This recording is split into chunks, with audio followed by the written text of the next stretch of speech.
I don't know what the fuck is up with this shit, bro.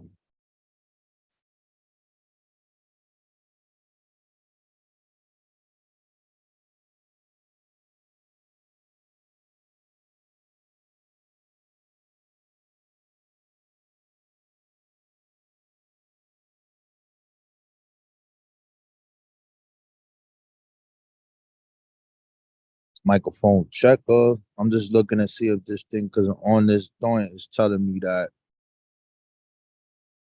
all right, we all live. We in the building. We in the building. We in the building. All right, we safe now. We're safe. Give me a second, y'all.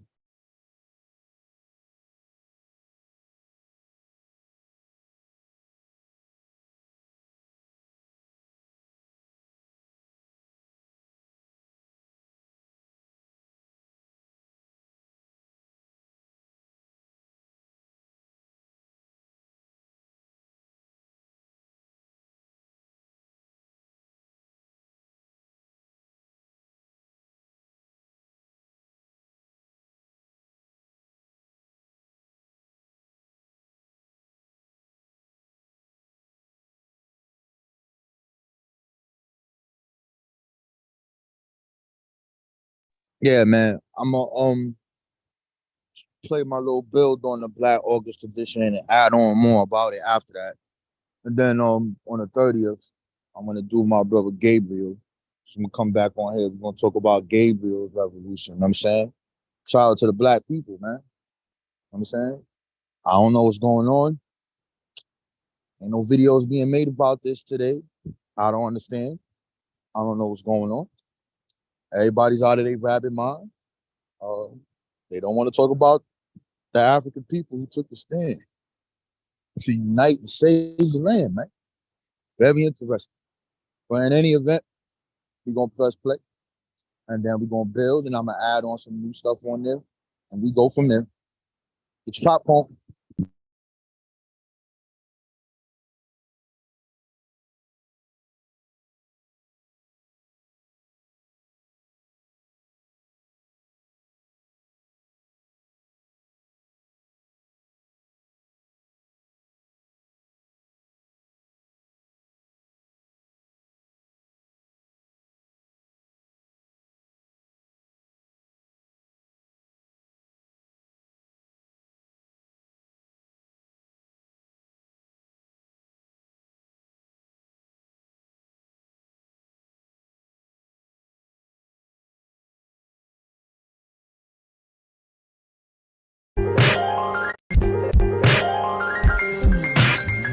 On January 12, 1960, George Jackson was sentenced to 1 year to life for a $70 gas station robbery.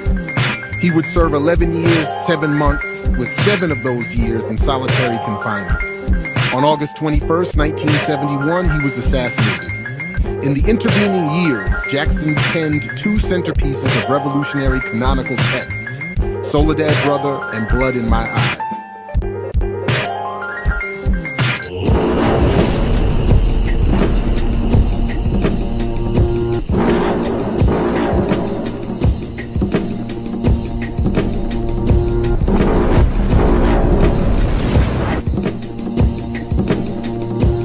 Well, I was incarcerated under a 1 to life. A term they called for 1 to life, where I could have done 1 year and been released. I've done 10. That's more time than anybody in the state has ever done on a 1 to life. Looking good. Thank you. Sounds good. Thank you. Can't stop, won't stop. Machine. Can't stop, won't stop. Machine. Listen up. African people took the stand. African people took the stand. African people took the stand. African people took the stand. In the struggle throughout the land. In the struggle throughout the land. African people had a plan. African people had a plan. Seize the time, take the land. Seize the time, take the land. Couldn't stop. Couldn't stop. Had to win. Had to win. Wouldn't stop. Wouldn't stop. Till the end. Till the end. Free again. Free again. Okay, gentlemen, we're taking over. All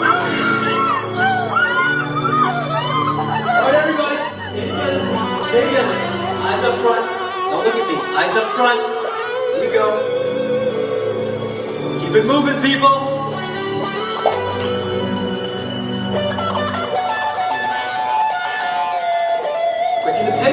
minute, huh?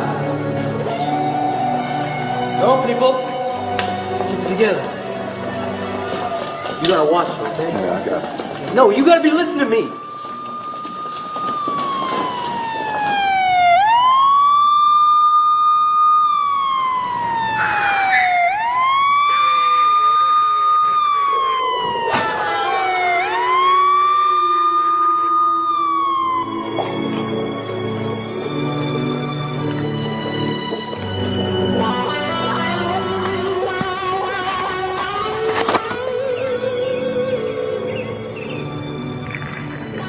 How many? I really don't know. Everything happened so fast. Keep it together. There you go. There you go. You can take our pictures. We are the revolutionaries.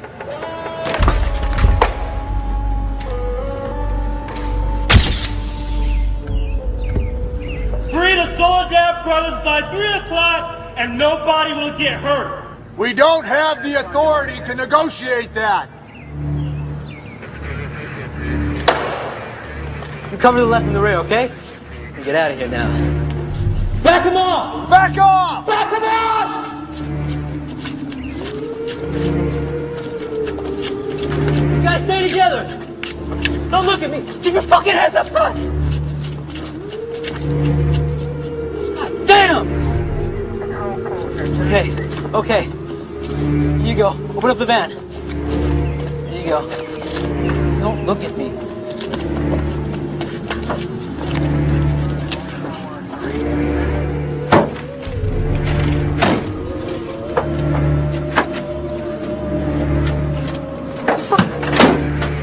What's the shot? 50-50 at best. Don't fire, hold it.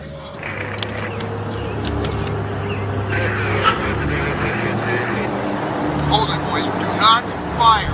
There's too many friendlies in there.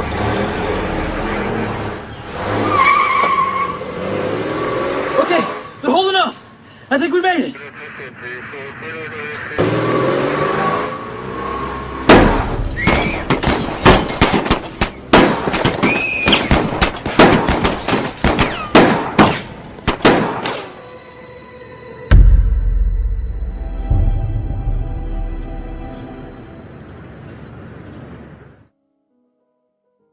Peace.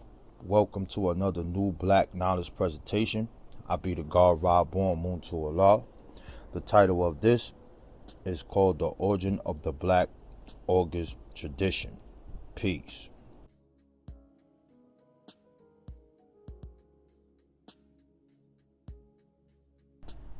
Peace.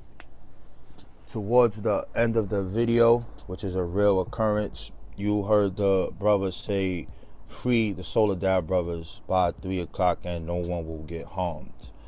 The Soledad brothers are to your left, which is George Jackson, John Clutchetti, and Fleta Drumgo. It is important to start with this because this is a part of the foundation of the Black August tradition. So I'm just going to read this newspaper clipping here. It says, prison guard is beaten to death. An unarmed guard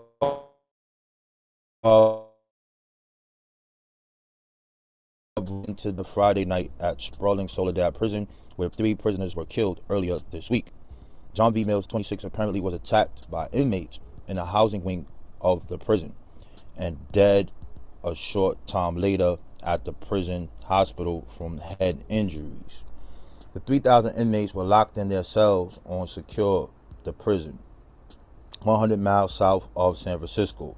Late Tuesday, another guard, O.G. Miller, shot and killed 3 prisoners to break up a fight among 16 maximum security inmates in a different part of the prison. Since then, several hundred black prisoners have gone on a hunger strike demanding a federal investigation of the incident. Monterey County District Attorney Burton N. Young Friday said it was probably justified homicide by a public officer in the performance of his duty. He said the investigation was continuing. A Soledad spokesman said that a guard in a corridor of the central maximum security part of the prison noticed Friday night that the wing officer was missing. He summoned help and went into the wing where they found Mills lying on the floor. A backdrop to this story is, as I said, there was a riot in the yard and 3 people were killed. One of the major figures was W.L. Nolan. He was one of George Jackson's teachers. The outcome of the case was that the officers were found not guilty and that they acted accordingly, in which the evidence shows that they did not. This was an international case. This case was being covered nationally, and people all around the world were watching this case. So because of that action, that officer was thrown off of the tier, and there was a letter put on him saying 1 down, 3 to go. This starts what you would say the Soledad brothers case. So when they arrived, there were no inmates out the cell. There was no one out. And they picked these 3 individuals because these were the revolutionary leaders in the jail.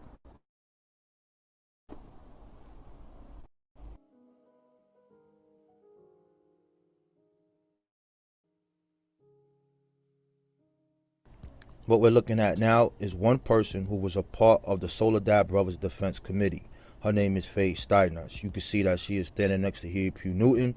She was once a part of his legal team. Ms. Steiner is known for editing George Jackson's first book called The Soledad Brothers and convincing a French intellectual by the name of Jean Garnet to write the foreword. Being that she did that, that book became an international seller and made the world privy to the conditions of black and brown people in the prison industrial complex. Some 9 years later, she was murdered by an alleged member of the Black Guerrilla family, and the reasons stated are for abandoning George Jackson's legal team, allegedly.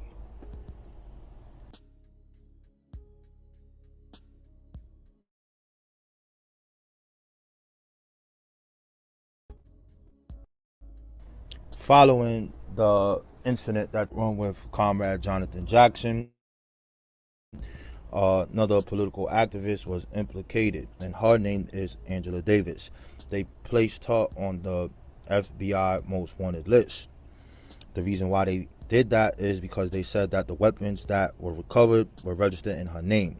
So on October 13, 1970, she was arrested in a New York City motel. She was extradited to California 2 months later and kept in a maximum security imprisonment at the Marion County Jail as pre-trial proceedings began to take shape.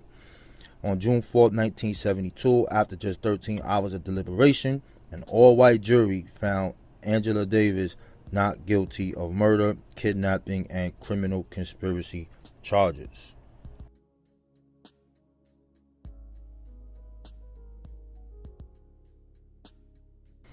As we look at this picture here, we see that you have Angela Davis and Jonathan Jackson at a rally for the Soledad Brothers in 1970. Jonathan, the younger brother of Soledad brother George Jackson, had become a bodyguard for Davis in response to the barrage of death threats she received after her membership in the Communist Party was revealed by an undercover FBI agent.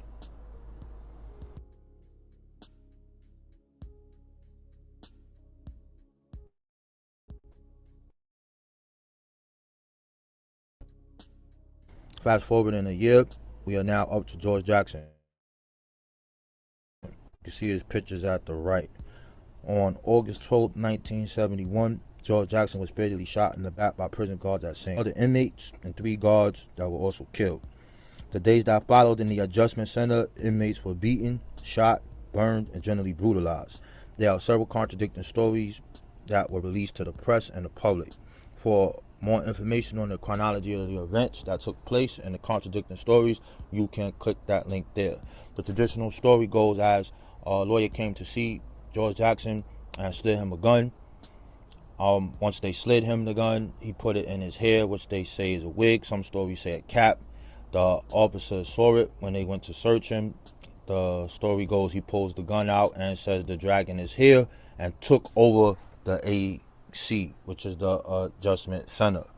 During this melee, 3 officers were killed. Officer's throat was slit, and he tried to escape. And once he got outside, he was shot in the back. Well, years he came back, and once he came back to the United States, he was found not guilty. So it is not clear on how George Jackson got the gun in the jail.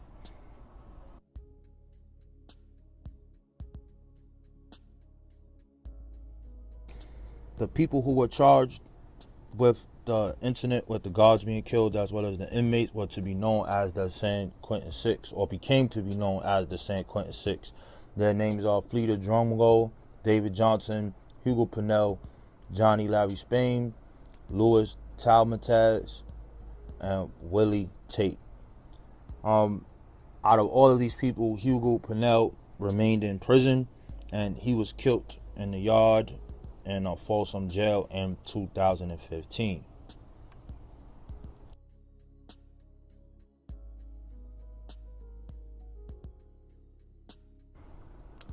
This pamphlet here was written in 1975 by the San Quentin Six Self-Defense Committee. It's called the San Quentin Six Chronology of a Frame-Up. But inside of this pamphlet, you will see the San Quentin Six story.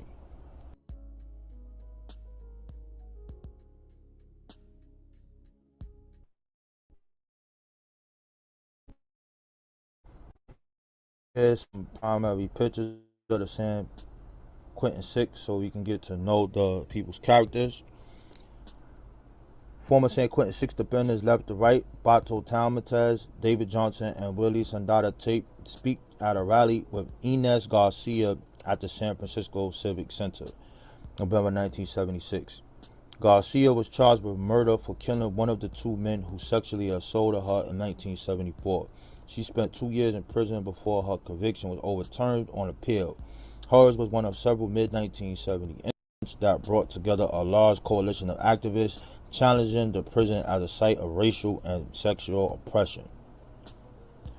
On the right, you'll see the San Quentin Six defendants, Fleeta Drumbo, Hugo Pennell, and David Johnson, as they protest by sitting on their way to court.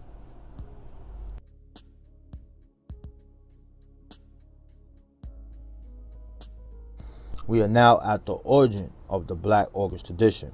The Black August tradition originated in California penal system to honor fallen freedom fighters Jonathan Jackson, George Jackson, William Christmas, James McClain, and Katara Golden, Ruchell McGee, and W.L. Nolan. Golden had helped initiate the holiday that later honored him. Several prisoners had discussed trying to launch something that would combine radical politics and spiritual sustenance, something more permanent, if less tangible than campaigns regarding individual cases that could keep the horrors of incarceration front and center on the outside. The development of the Black August is inseparable from the Black guerrilla family. With its direct connection to George Jackson, the BGF took up the mantle of the prison movement in the 1970s, and for many people, the BGF became synonymous with the prison movement helping inside. The source, Captive Nation by Dan Berger. George Jackson founded an organization called the Black Guerrilla Family. Upon his death, this brother here, Katara Golden, he is one of the leaders in that organization. When he was in prison, as the story goes, he was playing a sport in the yard, and he was pushed and hit his head. The officers, knowing who he was, took their time to give him medical attention, and the brother passed away. He is also a student of W.L. Nolan.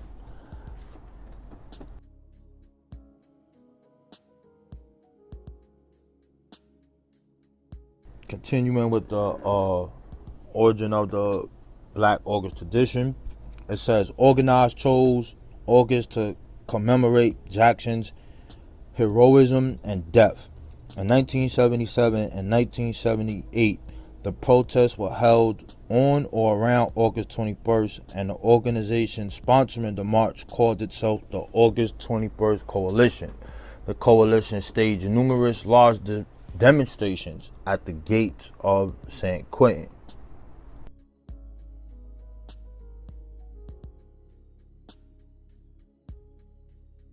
One should note that the prison movement or revolutionary movement that was started behind the walls was one of a kind, meaning that you have people who are already incarcerated starting a movement in jail behind enemy lines, and they are having an effect on the outside world. At one point in time in history, you had colleges like Berkeley, and activists used to look to these prisoners for guidance and the spirit of revolution. One way we can see this is by the writings in the newspapers that they wrote to correspond back and forth. This newspaper here is called the the Spirit. The the Spirit newspaper was edited largely by San Quentin prisoner Kalama Aswad and distributed by a coalition that included the Prairie Fire Organization Committee and the United Prisoners Union.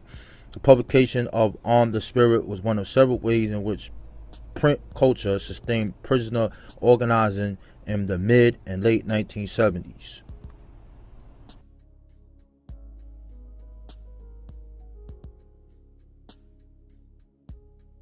Another people was called the Fuse magazine, and it was edited by James Yaka Salas, also known as Ataba Shana. The publication was produced by the New African Prisoners Organization in Illinois and was used to connect prison issues to the changing urban landscape of the 70s. There were other newspapers, the Black Panther, the Intercommunal paper, and you have individuals that were also writing to those papers, giving their ideas and guidance from behind enemy lines.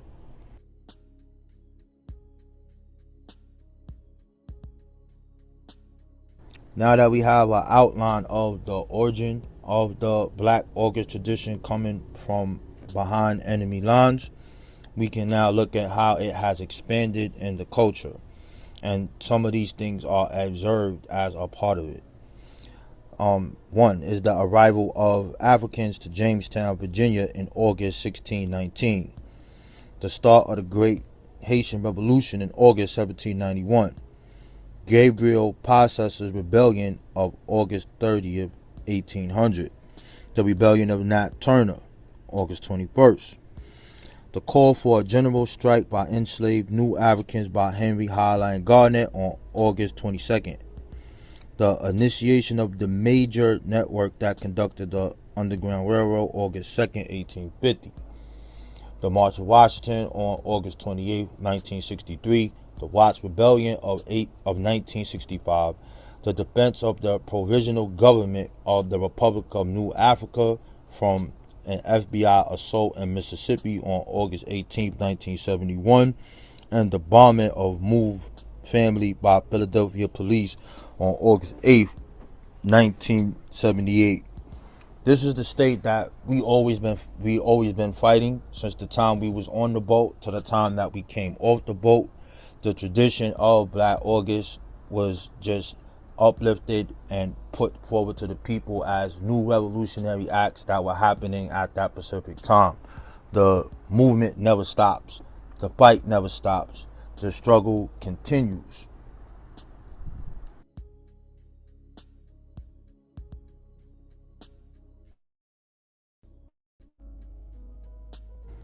Black August Today and Observations. To the right, you will see a flyer called Black August Organizing Committee. There exist two official committees, Black August Commemoration Committee and Black August Organizing Committee. There are 4 days of observation for resistance. That is the 1st, the 7th, the 13th, and the 21st. Fasting for the entire 24 hour of those days of resistance from midnight to midnight is a requirement, and exercise is encouraged, as well as reading and community work. The exercises could be modified due to your work and your daily life.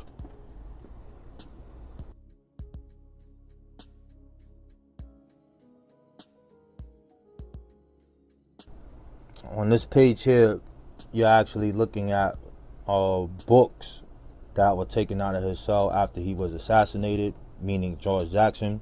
There are 100 books on the list. I will put the link in the description so that you'll be able to grab the PDF so you can look at these books. We like to call it the George Jackson Challenge. During this month, I think you should read his books, Soledad Brothers and Blood in My Eye. Some of the books that's on this list is France Fanon, Black Skin, White Mask, Revolutionary Priest, and a ton of other books that are dealing with revolutionary thought, social behavior, and revolutionary theology.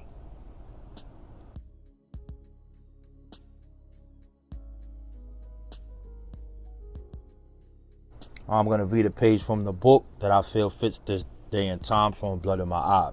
How do we raise a new revolutionary consciousness against a system programmed against our old methods? Revolution is against the law. It will not be allowed, not in significant form. That makes the true revolutionary an outlaw and the black revolutionary a doomed man. As blacks, we must function as the vanguard in any hostilities. We must use a new approach, unite and revolutionize the black Central City commune and slowly provide the people with the incentive to fight by allowing them to create programs that will meet all of their social, political, and economic needs. We must fill the vacuums left by the established order. We must push the settlers off our land when they won't cooperate with the new communal life of our system. We must learn from the people. We must learn from the workers, the discipline they are so highly skilled in. In return, we must teach them the benefits of our revolutionary ideals. We must move blacks to the forefront of a really productive assault on the outside enemy reactionary culture, not only on the production level, but in all significant areas of property relations. We must promote and support enforced rent strikes. Merchants must come over to our side or face the appropriation of their property for the commune.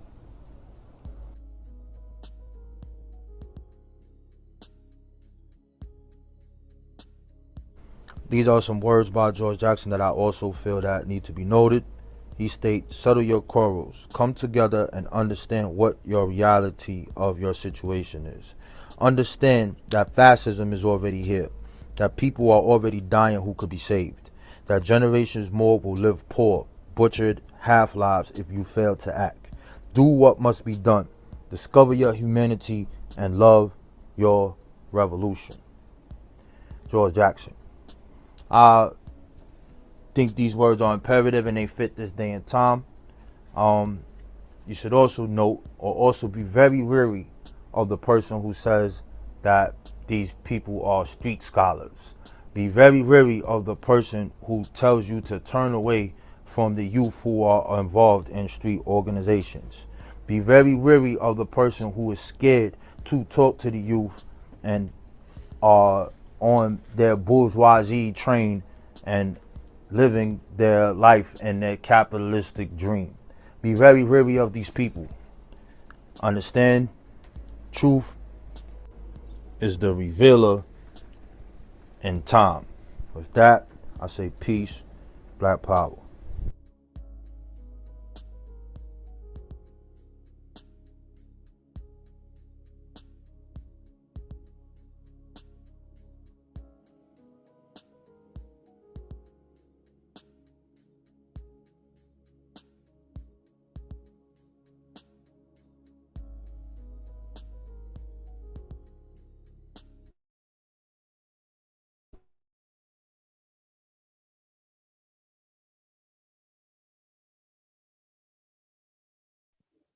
Righty, all right. Put the link in the chat just in case some people want to jump in. And then I'm going to continue to add on to the cipher. We gonna continue this thing, man. Put the ad link in the chat. Hold on. Oh, I don't think they can hear me because of. All right.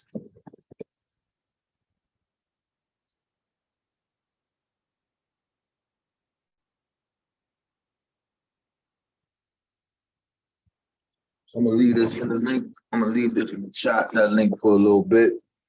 So I thought it was, necessary to, you gotta remind the people, man. Just get lost dealing with these lost Negroes out here.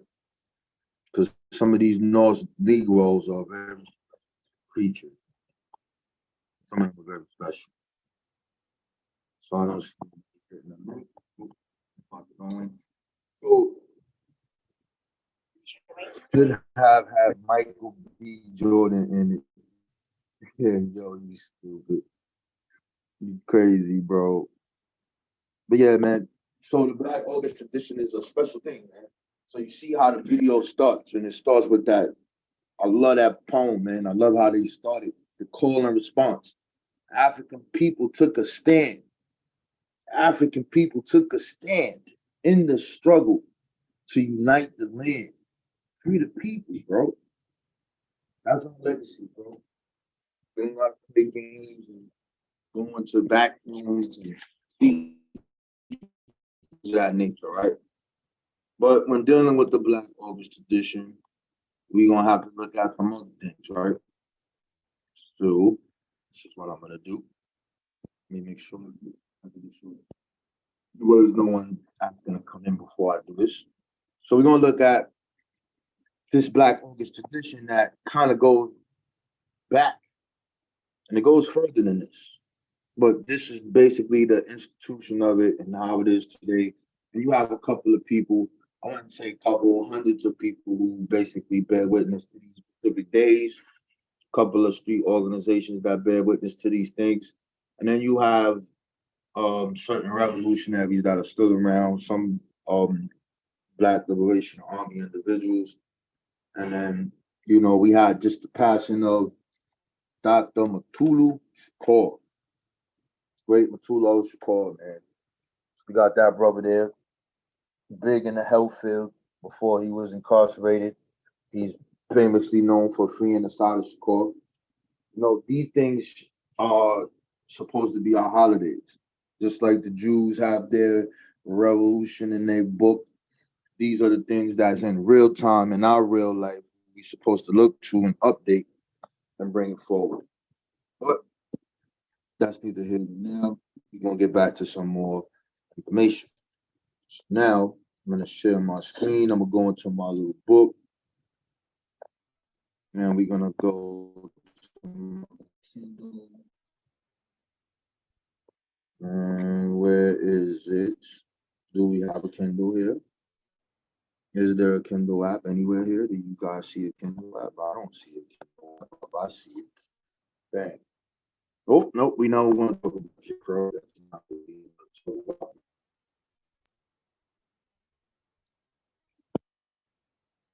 We want to talk about this book that I think you should get.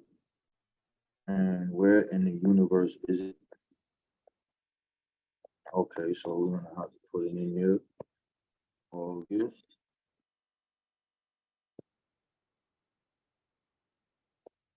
There it is. So the name of this book is called The Rights of August 1st. Emancipation Day. You see it? Emancipation Day in the Black Atlantic world. Interesting. In the event. Why did it just do that? So I like this chronology of events here. So in this chronology, we could have a long conversation about this whole entire chronology. But you see, the Liberator, hope you guys know who made that newspaper. You better put the name in the chat who made that newspaper. Begins publication in Boston. Why would it begin in Boston? You guys that have been watching our channel, you better know this. Nat Turner slave revolt in South Virginia, Sam Sharpey slave revolt in West Jamaica, and Mary Prince's The History of Mary Prince published. These three things, or the last two, we can have a long conversation about. But this thing right here, Sam Sharpey's revolt, where did that happen at? That happened in Jamaica.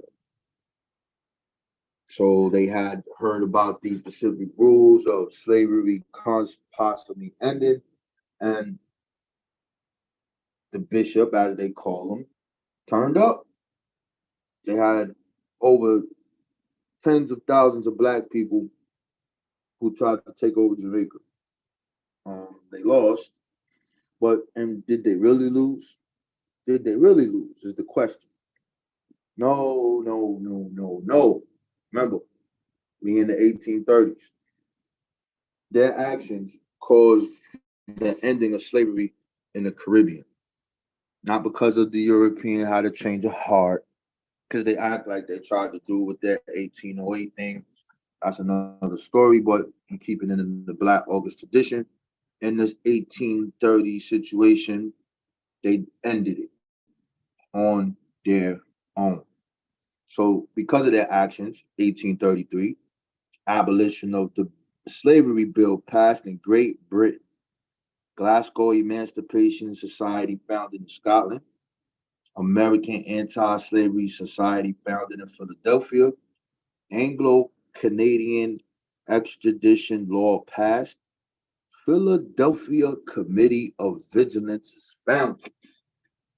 Goddamn, we could go in on all of these things. We're going to deal with Robert Purvis, individuals in these areas. Yo, we could go, this could go so many ways. But there's a connection through these actions.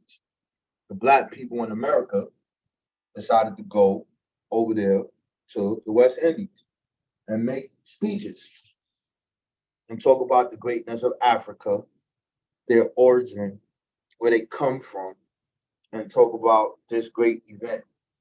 And that great event put what you would say the battery in the back of black Americans in America, because now they began to organize more and organize harder, faster, more organizations, right? So we're gonna go here. Let's go into my notes. What is this Emancipation Day? What is this? On Friday, August 1st, 1834, the abolition of slavery bill passed the British Parliament. A year earlier came into effect. It legally abolished the century-old system of colonial slavery throughout the British Empire, but especially in the British West Indies. The colored citizens of Montreal, clergymen in Glasgow, Scotland, and abolitionists in the northern United States also joined in the celebrations. Over the next 3 decades, so you know what a decade is, 10 years. Over the next 3 decades, Emancipation Day, August 1st Day of West India Day, became one of the most important annual commemorative events among opponents of slavery in Canada West, the Northern United States, the British Caribbean, and the United Kingdom. In particular, the public celebration of West Indian Day assumes special significance for the people of African descent in the Anglo-Atlantic world. Yes. Oh, yeah. Oh, yeah. So let's keep moving down here. Let's move down a little more. We're going to get past the rebellion because we spoke about the rebellion. So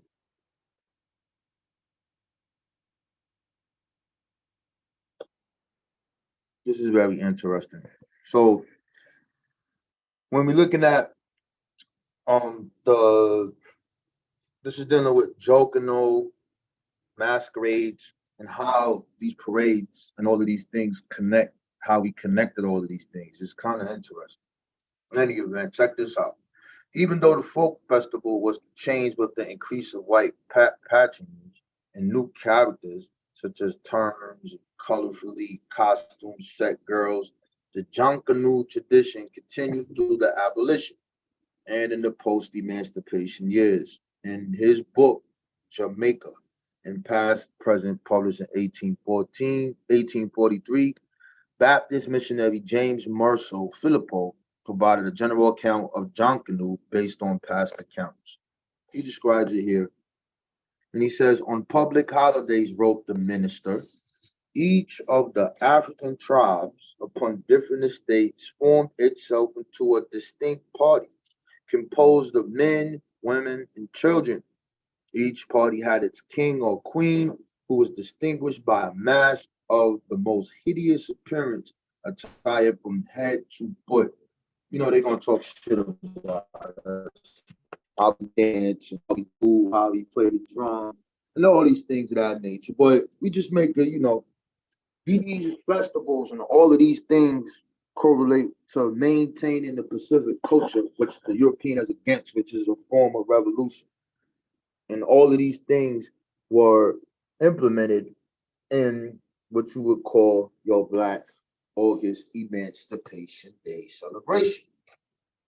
But let's keep moving. Let's see what else I want to go over here. Aha. This is what we want to go over.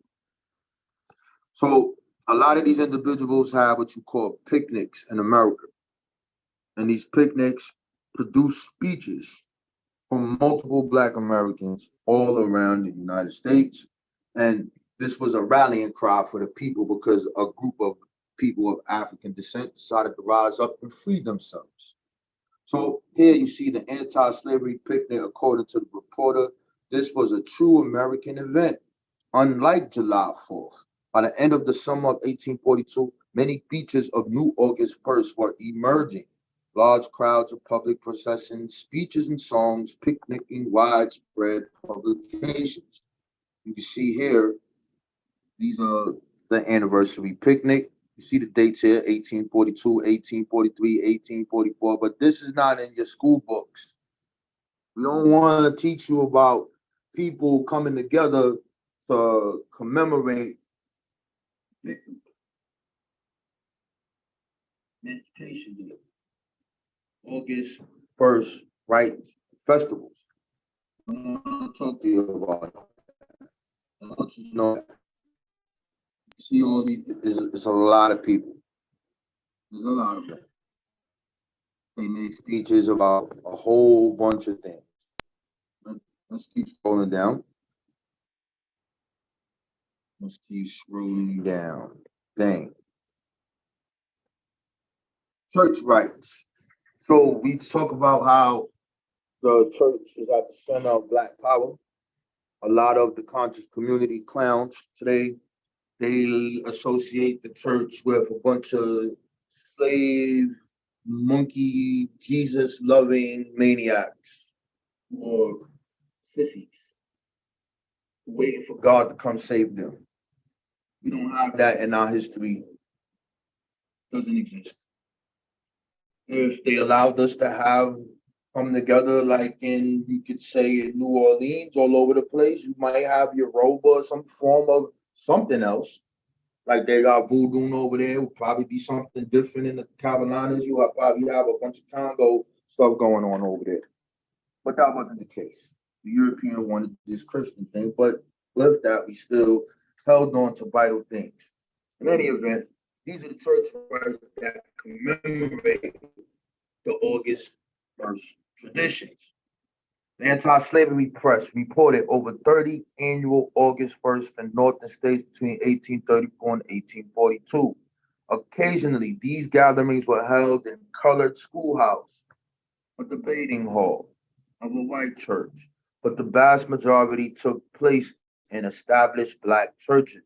These meetings were often addressed by local anti-slavery leaders prominent in their communities. David Ruggles, shout out, New York, first Black man with store. Not first black man with a store, but in the Pacific City, first black bookstore. His own magazine, own newspaper, own hydrotherapy, a part of founding member of the New York Vigilance Committee, which becomes your first Black Panther organization. Very prominent is Mr. David Ruggles. Very prominent if you look in the archives of the MBK, each one teach one. Very prominent. You can see the Underground Railroad that some people like to say was a real Underground Railroad, but we go to the primaries on the wall when people walk the streets. Mr. David Ruggles, responsible for fighting the New York Kidnapping Club to capture the blacks and put them in slavery. Mr. David Ruggles got Europeans locked up because they were bringing slaves of African descent on a boat, and it was against the law. And he would have flyers running. He was the enemy of the state. These are the people who are celebrating in this tradition before our brother George Jackson. These are the actions. David Ruggles in New York. Samuel R. Ward, not going in there. Henry Highland Garnett, you should know. New Jersey, William C. Nell, you should know these people. Pull out your Google pad, your notepad, and put these people names in. See what the books these individuals wrote. William L. Garrison. Most August 1st were held in 1838 and the following year, presumably in celebration of the early termination of the system of apprenticeship in the British West Indies and the complete end of chattel slavery. These commemorations were held in the key seaboard centers of Philadelphia, port cities, the places where you bring cargo and illegal slaves in the area. New York City and Boston with the largest number of black inhabitants, although there were numerous gatherings in smaller towns and villages. The commemorations were mostly reported by the Boston Liberator and the New York Colored American, usually under the subheading 1st of August. Their primary objective was to encourage the celebration of an important anti-slavery anniversary and garner support for American abolition. This is your origin of your black tradition. Let's go back into my notes.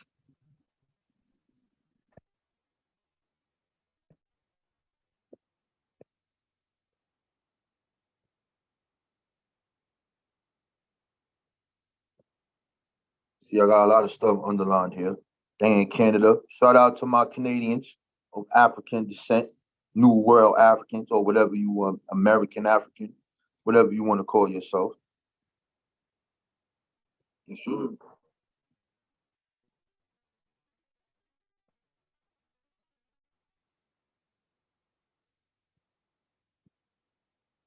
So I want to look something else up, but I want to see if I could grab it because I don't want to say it wrong. But I like to talk about this rehearsal. I like that. I like that chapter. You might be in the chapter now. Here we go. Chapter 6, y'all. Get the book. Learn your history. If it's not that important, if your history wasn't that important, there wouldn't be a charge to try to erase the little bit of it that is actually taught in schools, and a campaign wouldn't be ranged against it. This is the importance of commemorating the Black August tradition. So this one is titled Black Militias in the Atlantic World. What do you mean black militias? Oh, everybody was slaves until Abraham Lincoln freed y'all, niggas. What are you talking about? What do you mean black militias? What are you speaking upon? Yeah, we had those independent. But what were they doing? I thought these were the Christians, the coons. How did these dudes talk about the boule before the boule even existed? Everybody was the boule. The black conscious community rhetoric. No, they was the Masons. Oh, they dealing with paper genocide. They don't know who they are. All right. Samuel R. Ward, 1855. He writes, the young blacks of the Republic are everywhere acquiring a love for martial pastimes. August 1st, 1851, dawned a fine morning through the sky, looked somewhat lowering in fleeting clouds. I like how they start that out. But in any event, you can see these individuals getting ready with these black militias to parade. Parading does nothing. We have a lot to do. Why are you guys parading? No, parading is a revolution, especially if you're walking through the town and these white people are trying to figure out who the fuck do you think you are. By doing a parade or doing these specific things, you're showing a form of authority. You're showing that you're a people of culture, and you're showing the people that you ain't going nowhere. Deciding, fighting, and deciding what to do about the new laws that are passed, such as that 1850 law of what? The Fugitive Slave Act. And every time they did something, we revolted.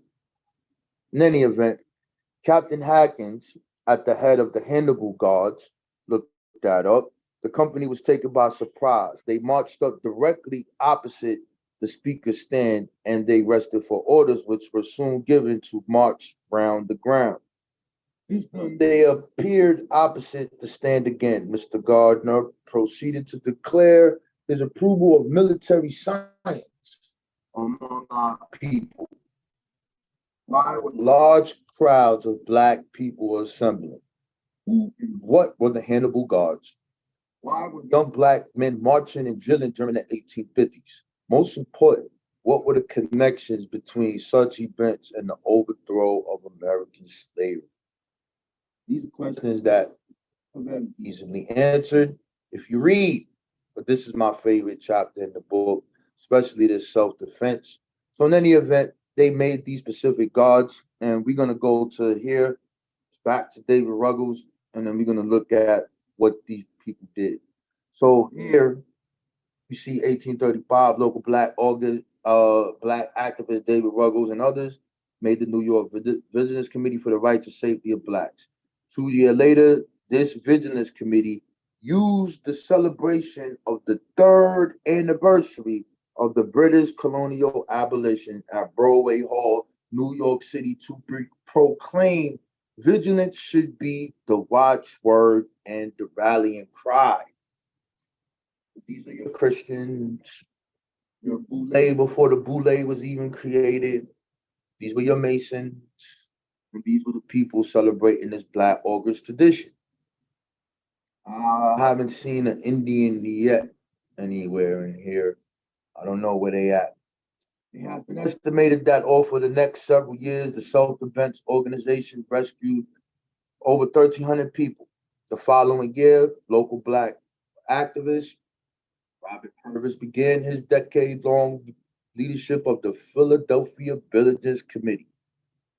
As committees were formed, you heard us talk about them: Pittsburgh, Detroit, Boston, Albany. In the late 1830s and early 1840s, in 1842, blacks in New England organized the Freedom Association to support and aid fugitive slaves. In the following year, this organization played a prominent role in Boston's August First rights. So we just establishing this, you know, you know, these August rights, self-defense mechanisms. But let's keep scrolling down. Here's the important part called the independent company. So you have something called the Marcia Guards, and these people petition, and they later become, I believe, what is it, the 52nd? I don't want to say, well, I can't remember off the top of my head, but later on they do get a company, but they was denied. And the people who were responsible, what's his name, Jay Cockburn, something like that, I can't remember, in Boston. But that individual, he was also working with Lewis Hayden, and they're responsible for, my great individual fugitive slave I always talk about, which is Sheridan Minkins. They were involved in freeing that black man from the court, just as you saw 17-year-old Jonathan Jackson uh, attempt to free the Soledad brothers. He didn't think that those white people was going to shoot them white people in that van like that. He didn't think that was going to happen. He thought he was going to get away. But, it is what it is. But here's the independent companies. The right to armed self-defense against external aggression emerged as one of the central planks of natural rights philosophy in the new American Republic. This right, however, quickly became restricted to white men only. Although men of African descent protested their exclusion almost immediately, it was not until the 1850s that they saw alternatives, including independent organizations. In 1855, John Snow of London published the autobiography of a fugitive slave, his anti-slavery labors in the United States, Canada, and England, written by visiting abolitionist Samuel R. Ward. So now these people are looking for ways to defend themselves. So we're not gonna, damn, this is a whole lot.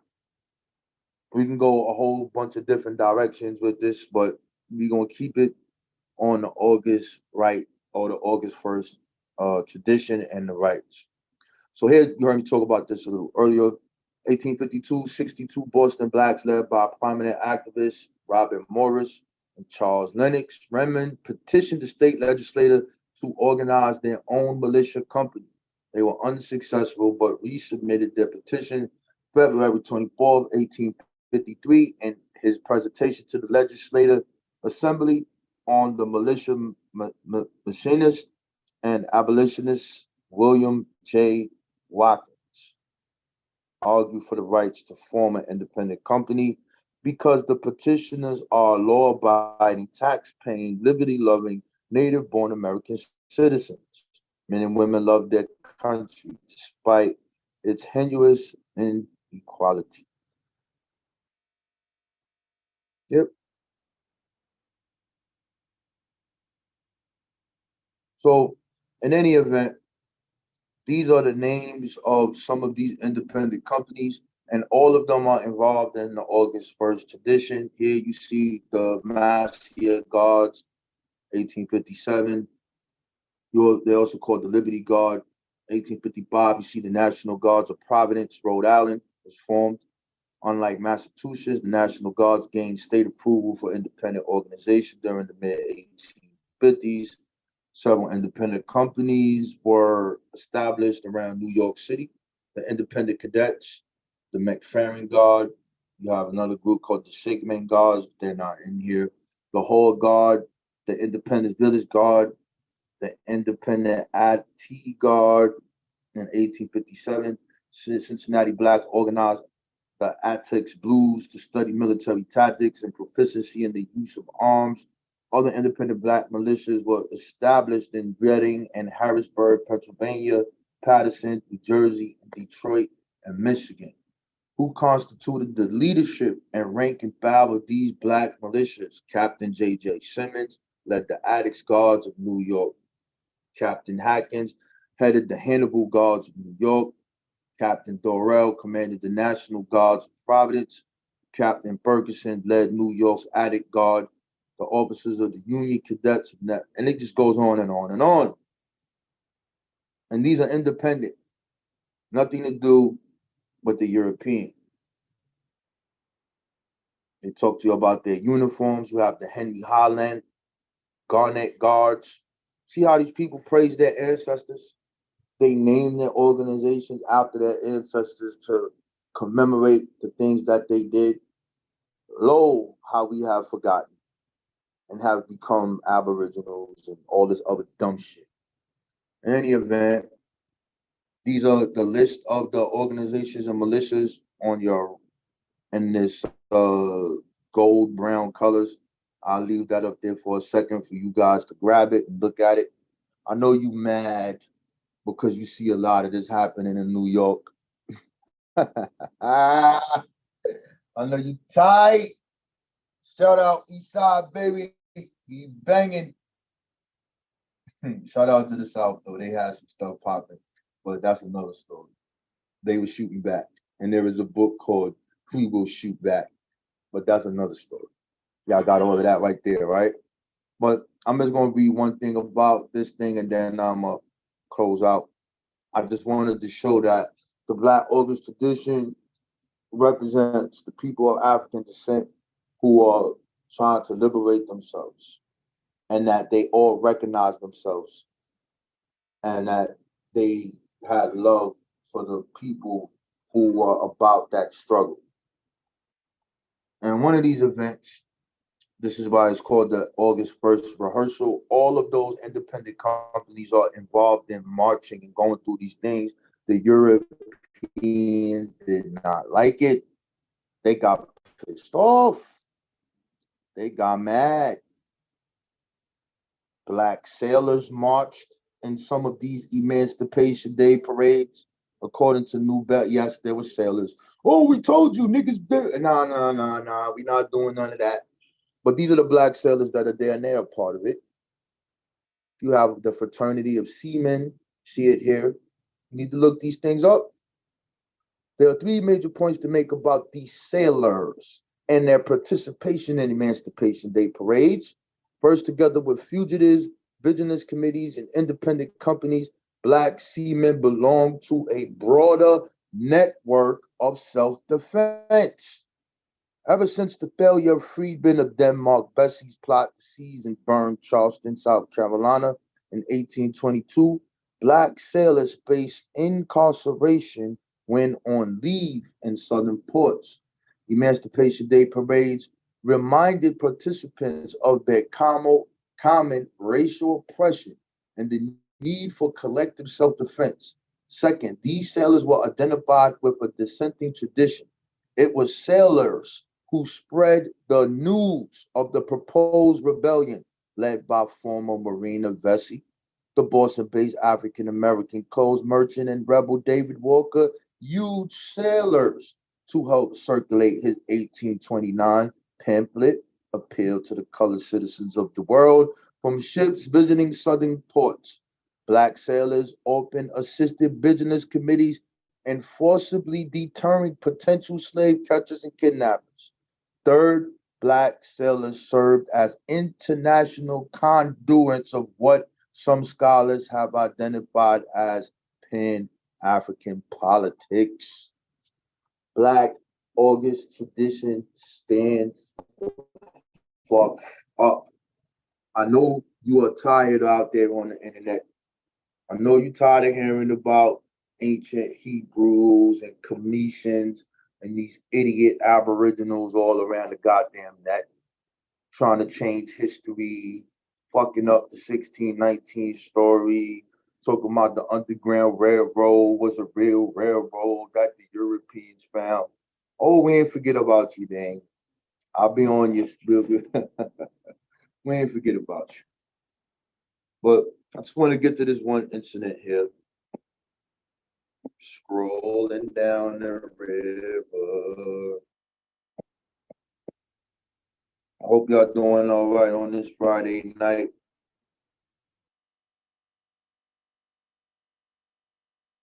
Wow, I don't even want to get to the Mexican border. But let me get here. In any event, there was one Pacific march that individuals were doing, and the Europeans got so pissed off, so mad, that they began to actually throw stuff at them, call them niggers, punch them, do all type of shit. Them black people turned around and got it popping. There was no civil rights, turn the other fucking cheek. They turned around and got it popping. Poppington. So popping that the European had to fall back. They was like, yo, what kind of Negro is this? Yeah, it's the people of African descent. We ain't having it. Lastly, Between 1830 and 1865, it has been estimated at least 83 black abolitionists visited the United Kingdom. Travelers over the first 2 decades included Nathaniel Paul, James McCune Smith, Robert Purvis, Moses Roper, Peter Williams, Henry Watson, Charles Lennox Raymond, etc. And some left of a Pacific objected to fund a black church or school to raise money to help emancipate enslaved family members or to find a publisher for their slave autobiography. Others pursued more general tasks relating to anti-slavery activism. So I want you to think about this. These people's daily lives revolve around the liberation of black people. Imagine waking up every day in the morning and like how we look at the news and you see certain things that are cool, you can see something going. No, every day these people are waking up, they are trying to figure a way out how to liberate the people, bro, or how to improve the conditions in their community. All of this shit is before 1865. All of it. But all of this before the Civil War. All of this shit for the Emancipation Proclamation. All of it. This is the hidden history. This is the missing link. This is the common ancestors to who you really are that were left out the historical record, which left the opening to be everything but the people of Africa.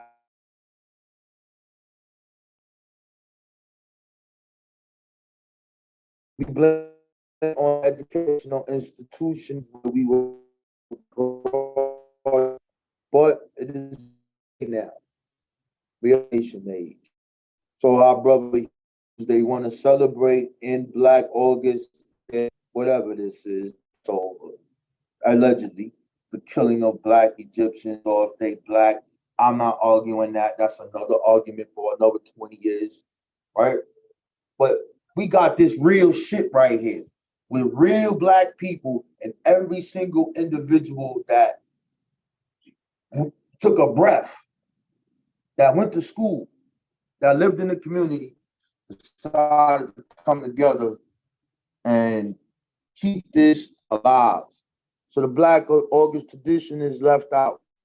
The Black August tradition, some people might want to get involved because they immediately tie it to the Black Guerrilla family. Or they might think of just George Jackson and say that man was crazy. No, bro. Something I believe that we should always, if you take one thing, remember your common ancestors. You know they don't like evolution, so I'm gonna show you the evolution right here. These are the people who are responsible for the change in the Black community, and you are the evolution of their actions, the Black August tradition. That too much stuff to cover, so much history in the book that you can just pick 3 people and then just stick on this is the book. Just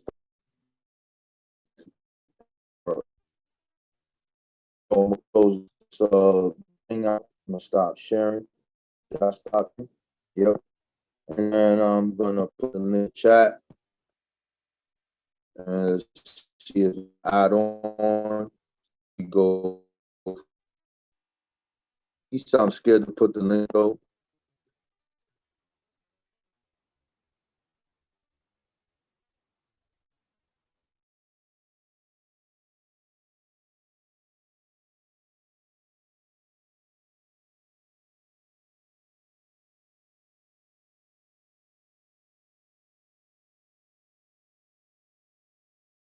Can you guys see the link in the chat? Put a 1 if you can see the link in the chat.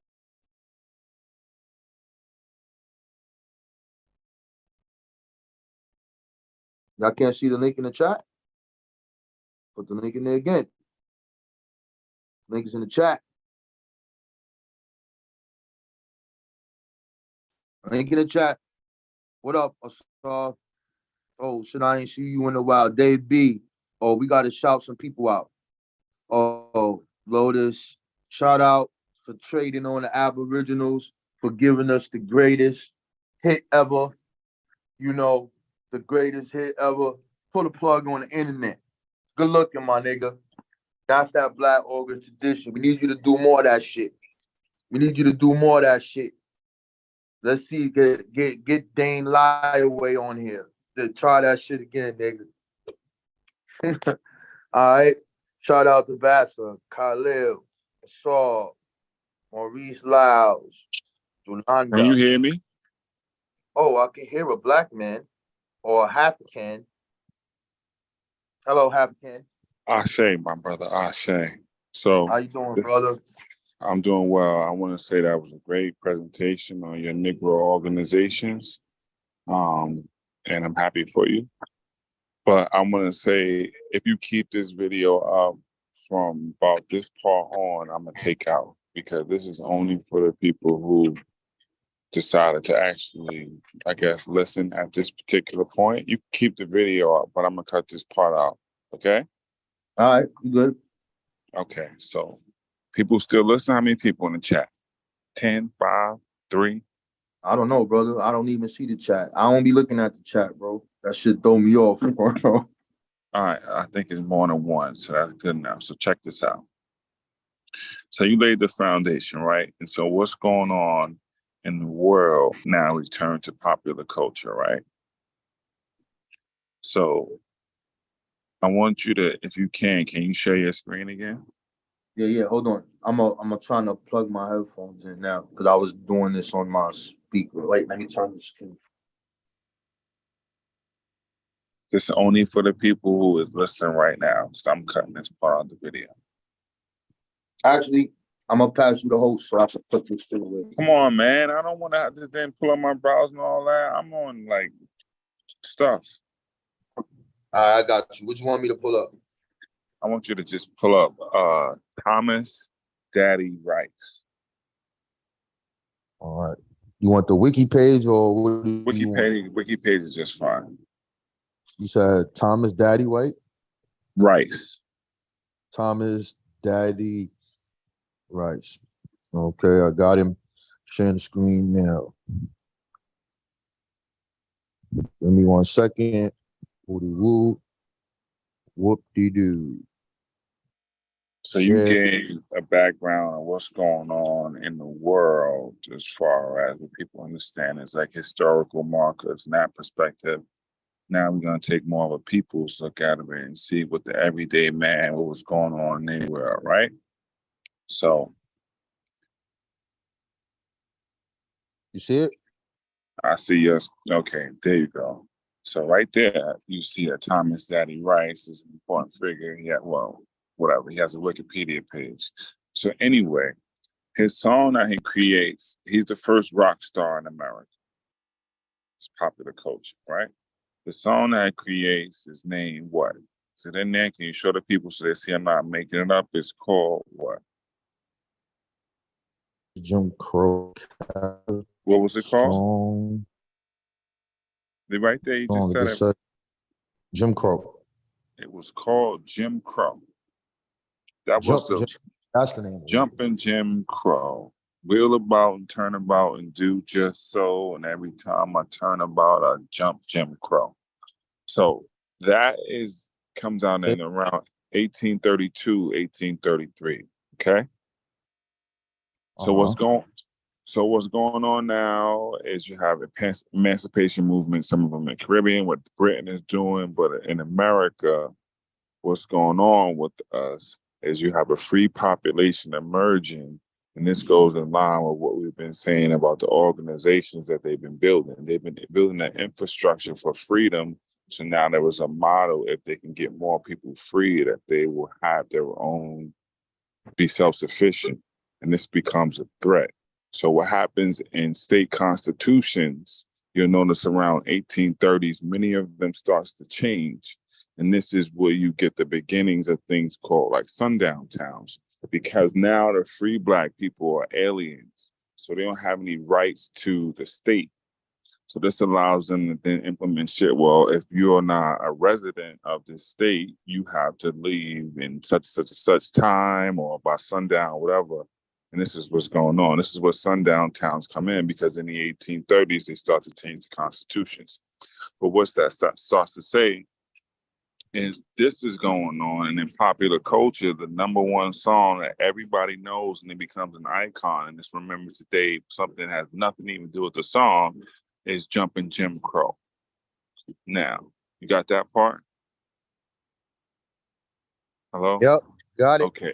So this is around what's going on with everybody singing to those black people that you talk about, David Ruggles, David Walker, and otherwise. This is what's going on, and he performed everywhere. Who was singing these songs? Everyone was singing these songs. This is the first rock star in America. I've said this many times on the channel. Put money up on it, and I'm documenting and showing you how. This is the first pop star. For black people singing the song? Some black people were singing the song, yes. Mm-hmm. The most popular song in the country, and it was international because early on, within a couple months of the song coming out, he went over to England and performed. And so it's an international star. It's America's first pop star and international star. Yes. So this is going on. So you have that in popular culture, and this is blending with the imagery that's going on. This is what Cornish and Russ were talking about in the Freedom Journal about it is time to tell a story for ourselves and control our own image and so forth and so on. This is what they were facing, not Jim Crow that early. They were talking about Mordecai knowing what he was doing, but this is then when you have the Colored American newspaper about, and I think the Rights of All is done, but the Colored American newspaper and other newspapers are forming because there's a freer black population growing. I'm not getting into all that because you did a great job of covering all that with the 1830s. I just want to throw the popular culture part. So that's number one with Jim Crow. Number two is you mentioned something about black militias, yes? Yes, sir. Black militias in the building. Okay, so we have to understand that has the correlation going back to not only Revolutionary War, but more specifically in this case, the Civil War. So in the Civil War, we had these units called the colored troops, and they consisted of people of African descent. Yes. Yes, though. So post-Civil War, both black and white people fought in Civil War have organizations they formed for people that they now call veterans or people who have fought in war. One of the big ones people may have heard of in past is something called GAR, or the Grand Army of the Republic. Right? And under them eventually fall scenes like the American Daughter Revolution, all this other wild shit. Anyway, I'm not getting into that. On the black side, you have them, you mentioned it briefly, them now fighting for to get into state coast guards and state militias, because they are now veterans of war as well. They run into obstacles, and now they're being made fun of because once again, now 30 years later, you have another set of people who are freed, fought for their freedom during the Civil War and so forth and so on, who are trying to become equal and bear arms and hold down their states that now they are free members of, okay? And so now you have your computer ready? Hold on, still son. there?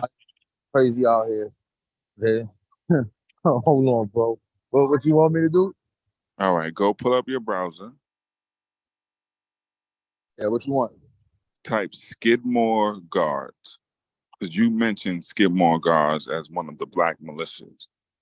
We're going to popular culture once again. I'm going to show you how popular culture was used as a weapon during these same times, and people were not aware of it. So you mentioned there was a real group called Skidmore Guards, yes? Bueller? Yeah, I'm here. I'm pulling it up right now. Okay. That may even have a Wikipedia page. Nah, I got the Library of Congress shit, but that's where I got it from. But what is it, though? Show the people. Called the Mulligan Guard. That's the one I was reading in the Right, in the that's book. fine. But in particular, under the Mulligan Guards, they have their own song called Skidmore Guards. So I'm And you pulling can it up see right in a there. marching. Yeah, there Oh, you go. Show the people. let's pull it So up this right. is if you, I don't want to. We showing Okay. shit. Just talking. That's what you're saying. We showing shit. Yeah. We Because you showing. gave the historic, I'm giving what the everyday man was There's going all on. We have yeah. the Skidmore 1830s, and now we Guard. have the 1860s, and the remnants of that. These in the 1880s, this is when popular culture becomes really big because of things like mechanization, industrialization, electricity, all type of shit that I'm not getting to right now. Nonetheless, one of the fathers of American musical theater is named Ned Harrigan, and he has a partner called Tony Hart, called Harrigan and Hart. His theater's named after him, the whole bit. Okay. Within that, their most popular one is this thing called the Mulligan Guards, which is representation of them dealing with the Irish people who had these guards. Well, the Skidmore Guards were actually real. People forgot about them and so forth and so on. And look what you have here, Rob Orn. You now have Skidmore Guards is one of the more popular songs in America, right in front of your face. Those are white people in blackface, my friend. Those are not representations of black people. Those are white people in blackface when you deal with the Mulligan Guards in their songs. The Skidmore Guards in their songs. So this becomes one of the more popular songs. Harrigan and Hart start to blow up. They do something called musical theater, and this is where you get the foundations of musical comedy and musical theater from. Harrigan and Hart, who are producing this. Why? Because your people, post-Civil War, were actually trying to do some real shit, and the way you interrupt real shit is you make the people comical figures. Is what they do today, and which has been the plan from the beginning. So every time that you have a serious type of figure, you then make them a comical figure. And that's a way to then invalidate a person, right? And so that's how popular culture is used during both of the times that you mentioned, because you mentioned the 1830s and Black August. I put the link in there so people can see, yes, that was going on. What you mentioned is fact. And that's from the Liberator, what you mentioned, I believe. Yeah, I put it from the Liberator. Now I'm showing you, okay, post-Civil War, when you're supposed to be definitely quote unquote free, this is what the masses was consuming. So your fight to just show that you was a human and free is up against people singing the Skids Are On Parade. Ashe? Ashe. Okay, that's all. So I'll let you go back to your little Negro gang stories or whatever what you was doing, my brother. And I just want to say Habari Gani, Hatep Halito, and Ashe. Y'all crazy. You crazy as hell. Anybody else want to come add on? Got the link in the chat. Don't be afraid. Come up and speak your piece. Don't run, don't hide. It won't hurt you.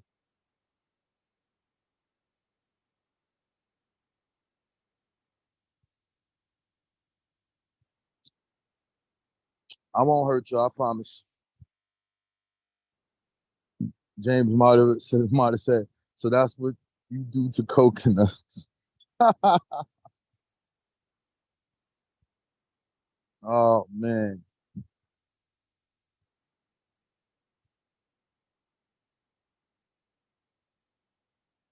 All right.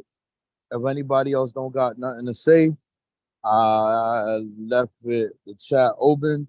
If you want to come add on to the cipher, you're definitely welcome to come build with me.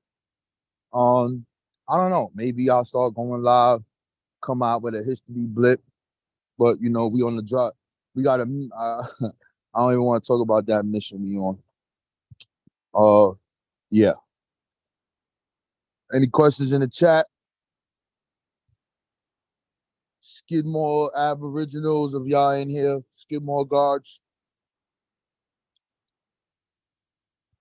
Started with you, Skidmores. Any one of you? Anybody? Hello. Holla at me. Okay. Going once, going twice, going 3 times. And we out. I hope y'all stay focused. Have a prosperous weekend. Death to you aboriginals. Please make sure you look at our community page, the Abo Gods. Shout out to the Russians. They have freed and liberated and booked Dane Laway's book, Bottom Kitten book. They got Dane Calloway shit in the fiction section, y'all. In the fiction section. So make sure y'all go check that out. Be on the lookout. Sentence for sentence, paragraph for paragraph, run-on sentence for run-on sentence, commas out of place. Ah, yeah. Y'all need y'all to get on a mission. Go to the MBK Each One Teach One community page. Keep the Black August tradition alive. These people are enemies of the state. They are against the mental state of the Black August tradition. They are trying to uproot our history that you just heard of, because ain't none of these people that you heard me talk about tonight ever said any of this shit these people talking about. Nothing. Zero. Zilp. Nada. Nothing. With that, I say peace and Black Power.